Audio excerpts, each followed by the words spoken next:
Hi friends, నేను India నుంచి ఖత్తర్కి అయితే వెళ్తున్నాను. నేనైతే వర్క్ చేసుకోవడానికి వెళ్తున్నాను ఖత్తర్కి. ప్రజెంట్ మనకు అక్కడ వర్క్ ఏమీ లేదు. అండ్ నేను ఫ్రీ వీసా కొనుక్కొని వెళ్తున్నాను. వెళ్ళిన తర్వాత జాబ్ సెర్చ్ చేసుకోవాలి. చూద్దాం అక్కడ మనకి ఎలా ఉంటుందో ఏంటో. నేను ఫస్ట్ టైం వెళ్తున్నాను ఖత్తర్కి.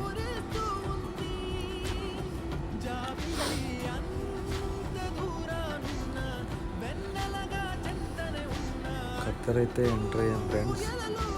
ఇంకా ల్యాండింగ్ అయితే అవ్వలేదు. ల్యాండింగ్ రెడీగా ఉంది.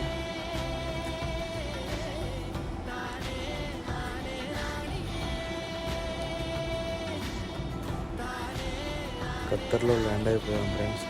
నెక్స్ట్ బ్లాగ్ కోసం వెయిట్